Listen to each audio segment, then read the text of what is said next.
You know what, guys?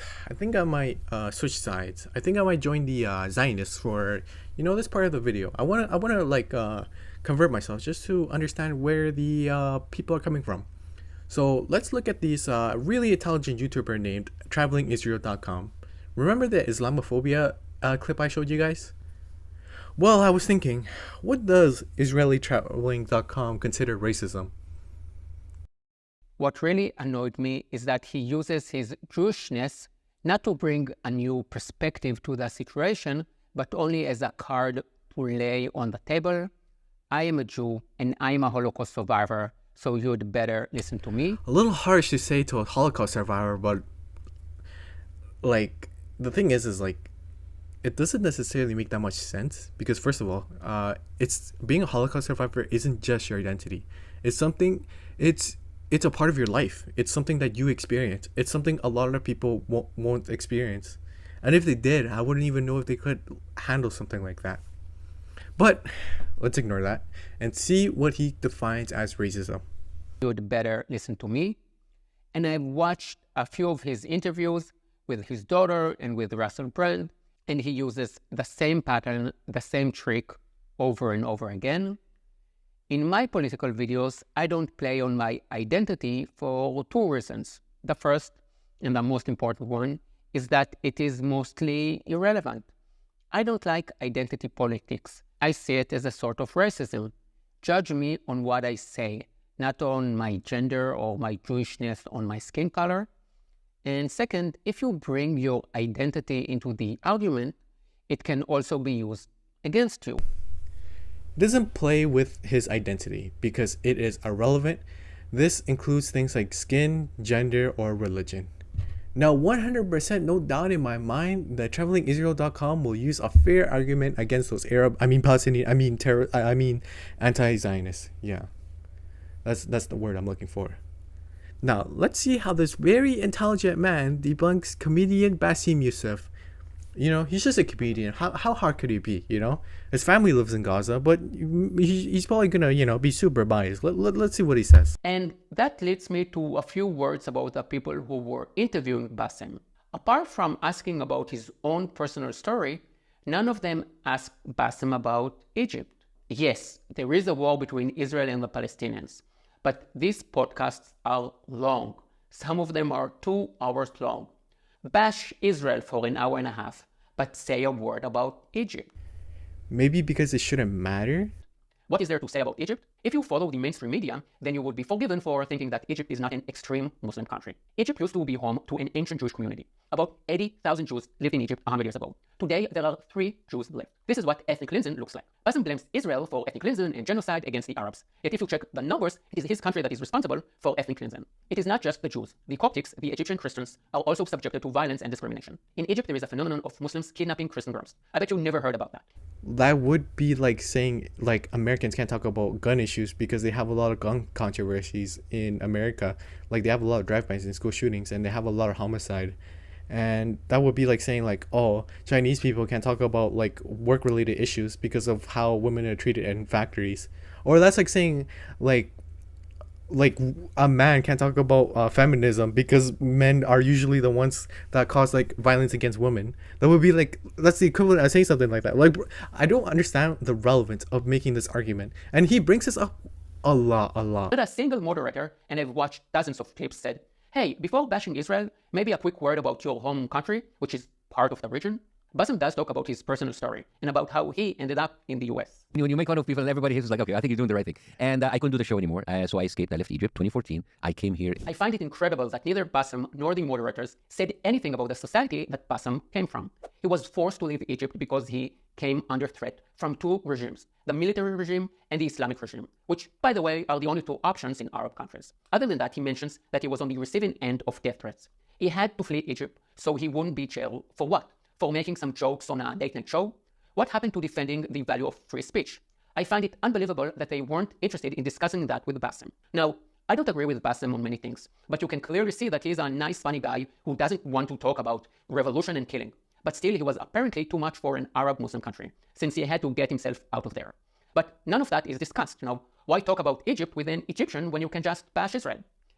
So I actually had to cut a bit of that out because he goes off on a bit of a tantrum just bashing Egypt. But here's the thing. Like, I think it's fine if you talk about like Egyptian problems and all that, but it just feels irrelevant. Like he said, like he literally says this in the very beginning of the video when I showed you guys, where he says like, oh, showing someone's like political identity, religion, because he said Jewishness, which is like religion, and like just like their gender, it's just completely irrelevant to like what we're talking about. Because here's the thing, they're talking about Israel, like Israel doing something bad, like it just doesn't make any sense at all.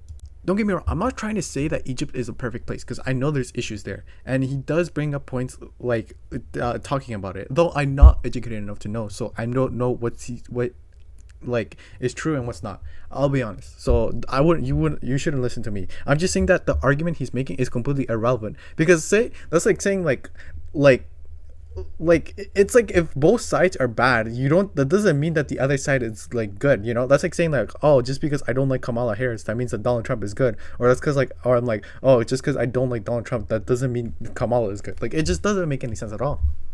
This just feels like the same treatment as like All Lives Matter or something, where like they try to like there's like an issue happening like with like black people, but then they just want to say like, oh, but you see, you should be talking about everybody instead of just that one group, where it's just like, dude, why don't you just focus on like one problem? And then like, you know, it doesn't, I'm like, dude, just because you're supporting BLM doesn't mean you're only supporting BLM. Like, you could still talk about other political issues, nobody cares, but it's just like, you know, but trying to like stop something, like you're talking about like Palestinian people getting killed because of the like Israel, like, you know, like you should probably focus on that, not just go like, oh, you see, but your country's bad, so you have absolutely no say in what you say.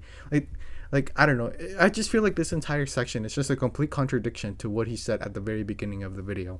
Also, you need to put the bare minimum research to know that Bassem Youssef got kicked out of his country for making fun of the politics there.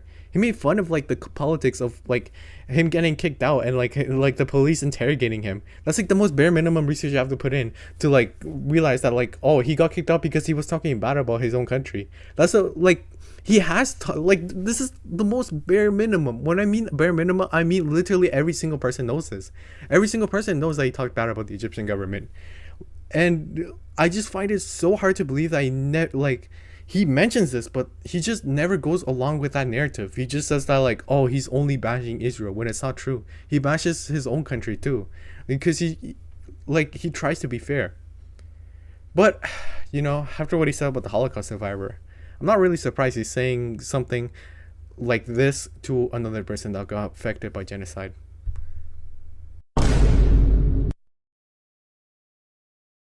Like the Israelites 3,000 years ago, Bassem Youssef also had to flee because of persecution. But instead of reflecting on the society that vomited him out and forced him to run away, Bassem, you're an Egyptian comedian. Stick to comedy, and if you want to talk about history and politics, why not start with your country? I mean, the country that kicked you out.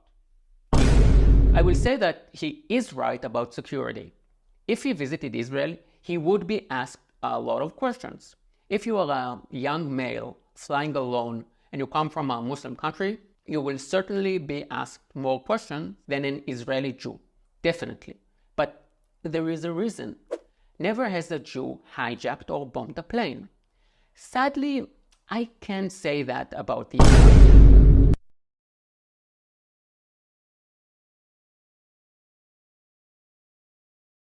Bassem, I think you should start every morning and maybe every podcast you do with a prayer. Allah, thank you for taking me out of a Muslim country and bringing me to a Christian country like the US, where I can breathe free air and enjoy all the rights that can be found in a country based on Judeo-Christian values. So I want to apologize to any of the people that were offended by the words of travelingisrael.com, because that's just unacceptable. Like, I couldn't even believe what he just said. I thought that was like an absolutely insane and racist statement that he just said. But I want to say one thing before we move on. And he kind of like, he quotes something that Bassem Youssef says. He shows a clip.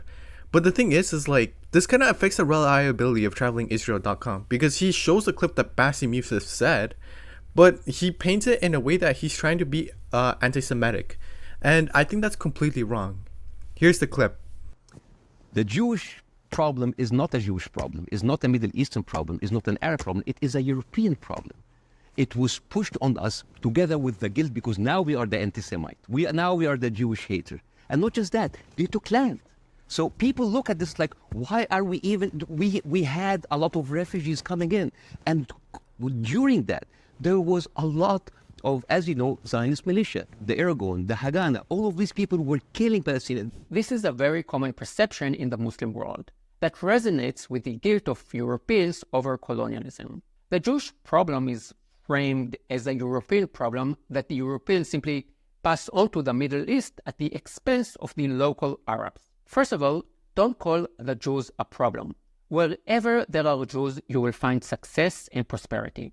The problem is not the Jews, but that some societies have problems dealing with a successful minority like the Jews.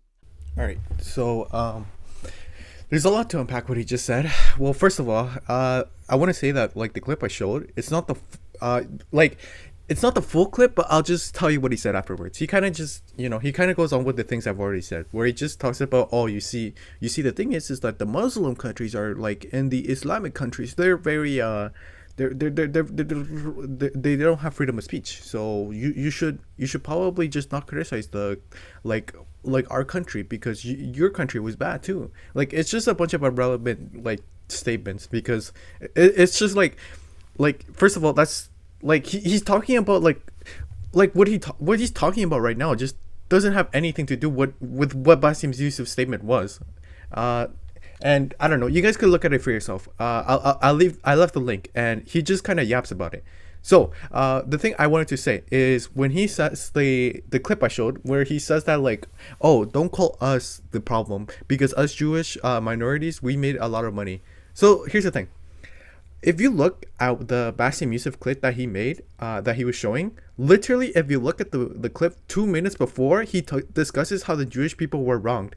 And I want to say that because it is very interesting when you see the trauma and the suffering that the people on the other side went through, you might understand why they're coming. So this is, see this? Mm-hmm. This is a map of all of the history of the expulsion of the Jews in Europe. They've been like, I have never seen a minority being kicked around this much, right? And of course, this comes back to the whole idea about the original sin, that you have betrayed Jesus Christ. The blood of Jesus is on your hands. And then comes the 11th century. At that time, Jewish people were not allowed to own land. They were just peasants. Even some of the professions they were not even allowed to participate in. But they were allowed to do one thing, usury, money lending, because it was prohibited by the Catholic Church to engage into that. So what happens when you work in money? You get richer, right? And those Jews lived in ghettos. Now, ghettos was not just like isolated neighborhoods in cities. Sometimes ghettos were outside the city. This is like how isolated they were. And in those ghettos, they have to pay gold to the mayor or the governor or the prince or the noble. So they would see, you're getting richer. I need more taxes. So they pay tax. What happens when you have a business and they increase your rent? You increase your service, increase the taxes. So what happened? The Christians started to default. And suddenly, the image of the greedy Jew was created. Shylock, merchant of Venice. If it will feed nothing else, it will feed my revenge. Like never did I see a creature I can't remember that. Never did I saw like a creature that looked like a man so keen and greedy. Confound of a man. English. I messed it up. Anyways, but this was the image, greedy Jew, the greedy Jew. This was created because of their conditions. And it became worse in 1095, when Pope Urban II called for the first crusade to go and save the birth of Jesus from the unbelievers Muslim. And this crusade did not kill a single Muslim. You know how many people they killed? 2,000 Jews. Because it's like, wait, the non-believers are all over there. Why? So they went to it's called the Crusades of the Rhineland. So they went to the Jewish community because, hey, we own the money, so let's kill them better than paying them. And then came the plague. And then all of the things like, oh, they're killing babies, who would do that to a baby, you know? And they accused them of poisoning the well. This was the kind of oppression that the Jewish people went through. Fast forward 19th century, there was like the Eastern Jew in Ukraine and Russia, and there was the Western Jews in Europe. Those people in the Eastern Jews had to immigrate because there were pogroms and they were like, you know, kicked out. And at a certain point, the people in the West, especially in England, it's like, there are too many Jews. We need a solution. The solution for what? For the Jewish problem. So it's like we need to get rid of them. And you know what? Palestine was not even on the A list. Palestine was on the B list. And the thing is that he knows this. He 100% knows this, because it's literally 2 minutes of him going like, oh, you see the Europeans, they were treating the Jewish people really badly over some stupid things that they had over like because of the whole like Jesus like controversies that happened in like, you know, such a long time ago. And he was literally saying how that's like incredibly stupid, and like how they committed like pogroms on the Jewish people. So the Jewish people were this like group that faced a lot of anti-Semitism, and he said that was completely stupid. And then that's when he says that like when he uses the word the Jewish problem, he means it in a historical context, because he's trying to quote what the Europeans were thinking at the during the 1930s, and when he's saying it's a European problem, it's not a Jewish problem, it's a European problem, he's referring to the fact that the Europeans were the ones being super racist. They're the ones causing these issues. It wasn't the Jewish people. It was the Europeans just being anti-Semitic. And then they're the ones that pushed they're the ones that kind of framed like Palestinian people as like anti-Semitic. That's what he was trying to say. But like that's completely different to how the way like travelingisrael.com framed it. Because here's the thing. Like, the word the Jewish problem is a word that like it's a phrase that's been used in a historical context by scholarly peer-reviewed articles. Like, here, I'll give you guys a screenshot of like articles I saw at the library, and you guys could Google this for yourselves. This isn't like people that are anti-Semitic. These are people like discussing the historical context of it. You guys could look at it for yourselves. So go to a library and then look at it. Like, I encourage you guys to. Like, I'm showing you guys a screenshot. You guys could Google this. Like, it just feels like bad faith what travelingisrael.com is doing. He's not doing this. He knows what he's doing. He knows that, like, because he even used a clip from Theo Von where Bassem Youssef also discusses how the Jewish people have suffered through like programs. He mentions it twice, and then he literally says in that interview that the Jewish people like you shouldn't hate the Jewish people because of something their grandparents did. He literally says that, but he completely leaves that out, and it's very obvious why, because he's trying to paint a narrative.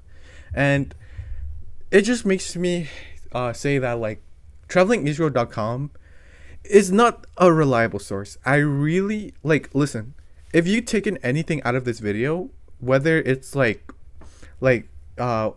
who you support, or like you just want to see what the other perspective is, even if you are a Zionist, okay, like, listen, I'm not a big fan of like Zionism in general, but even if you are, don't take it from travelingisrael.com. I think travelingisrael.com has such bad faith, and I really hope you guys just don't listen to him.